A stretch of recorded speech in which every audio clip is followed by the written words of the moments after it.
untuk mengidentifikasi asam dan basa adalah dengan menggunakan zat petunjuk yang disebut dengan indikator atau dengan menggunakan alat yang disebut pH meter. Nah, kita bahas indikator asam basa terlebih dahulu. Indikator asam basa adalah zat yang dapat memberikan warna berbeda dalam lingkungan asam dan basa.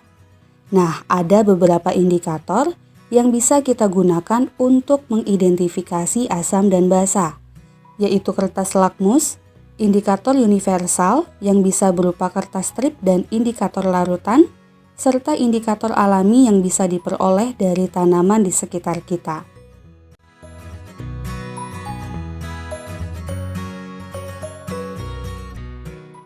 Kertas lakmus adalah indikator berupa kertas yang di dalamnya terkandung senyawa organik yang dapat berubah warna pada kondisi asam dan basa.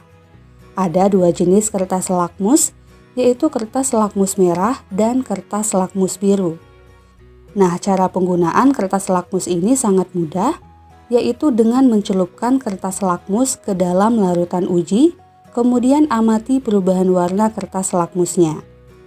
Dalam hal ini, senyawa yang bersifat asam akan mengubah kertas lakmus menjadi merah, senyawa basa akan menyebabkan kertas lakmus berwarna biru, dan senyawa netral tidak mengubah kertas lakmus.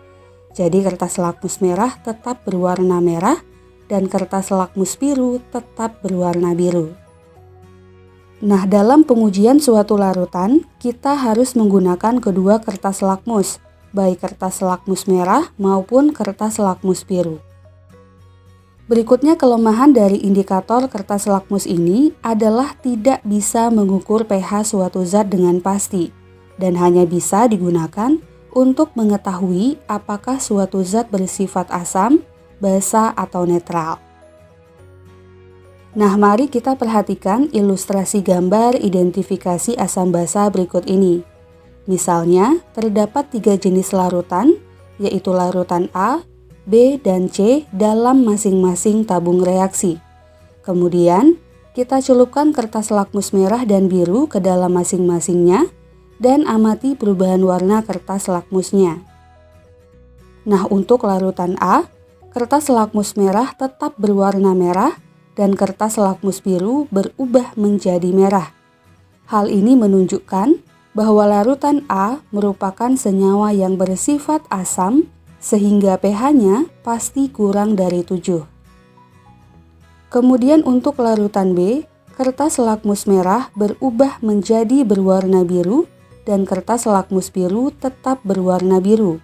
Nah, hal ini menunjukkan bahwa larutan B merupakan senyawa basa, sehingga pH-nya pasti lebih dari 7. Selanjutnya untuk larutan C, kedua kertas lakmus yang kita gunakan tidak berubah warna, di mana kertas lakmus merah tetap berwarna merah dan kertas lakmus biru tetap berwarna biru. Nah, hal ini menunjukkan bahwa larutan C merupakan senyawa netral, sehingga pH-nya adalah 7.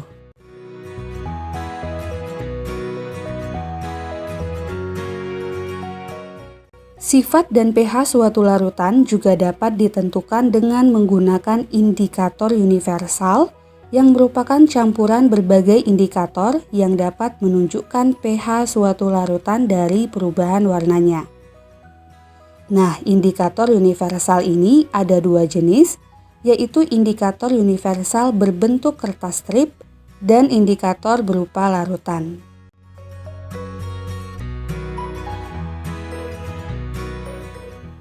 Indikator jenis ini bentuknya seperti kertas serap berupa strip dengan deretan warna seperti ini.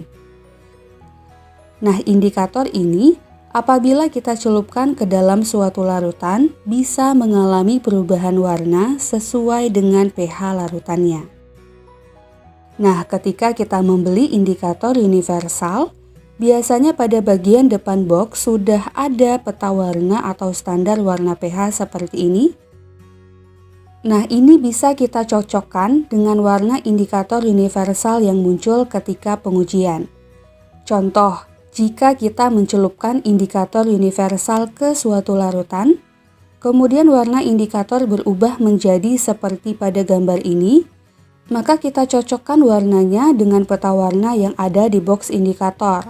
Dan terlihat bahwa warnanya menunjukkan pH 10, yang artinya larutan tersebut merupakan senyawa basa.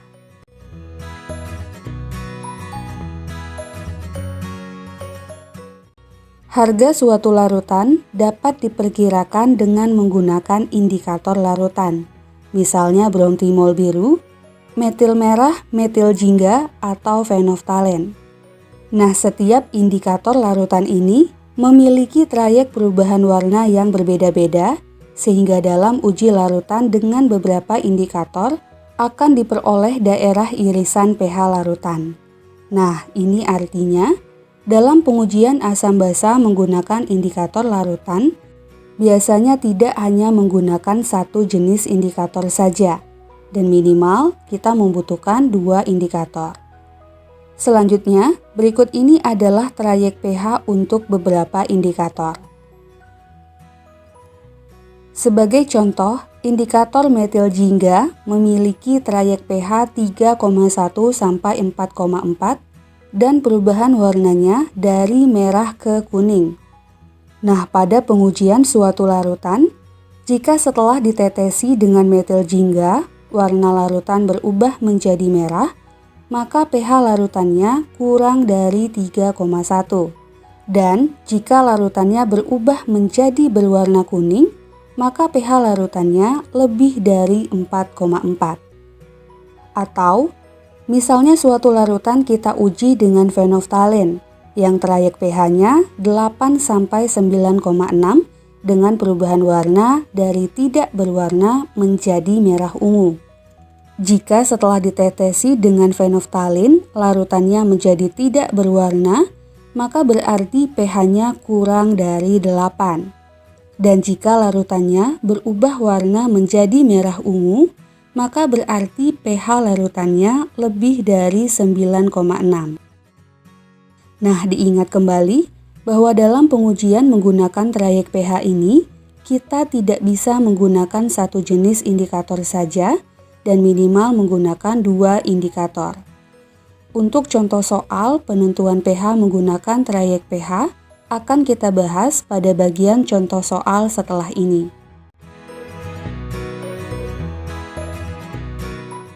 Selain menggunakan indikator sintesis seperti kertas lakmus dan indikator universal, kita juga bisa mengidentifikasi asam basa dengan menggunakan indikator alami melalui pemanfaatan tumbuhan seperti bunga, sayur-sayuran, atau buah-buahan yang ada di sekitar kita. Contohnya kol ungu, bunga kembang sepatu, kunyit, kulit manggis, dan wortel. Nah, akan tetapi, bahan-bahan alam ini tidak bisa langsung kita gunakan dalam pengujian asam basa, melainkan harus kita buat dalam bentuk larutan terlebih dahulu. Jadi, harus kita ekstrak dengan beberapa cara.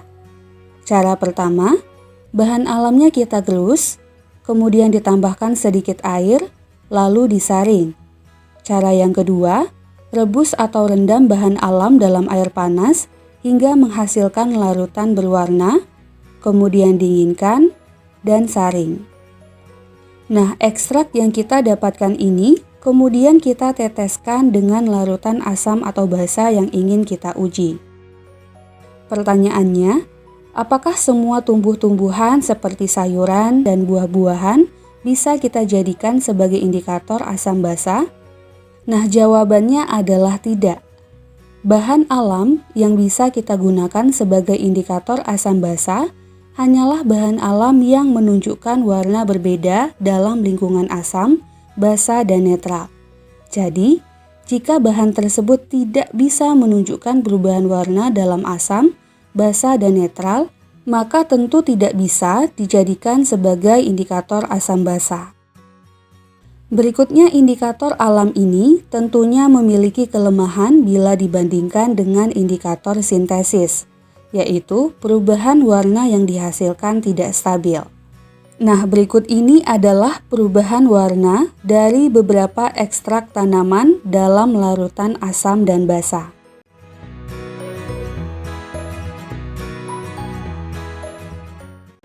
pH meter merupakan suatu rangkaian elektronik yang dilengkapi dengan elektrode yang dirancang khusus untuk mengukur pH suatu larutan. Bila elektroda dimasukkan ke dalam suatu larutan, maka akan timbul beda potensial yang diakibatkan oleh adanya ion H+ dalam larutan. Nah, beda potensial ini akan menunjukkan angka yang menyatakan pH larutan tersebut. Berikut ini adalah gambar beberapa alat pH meter.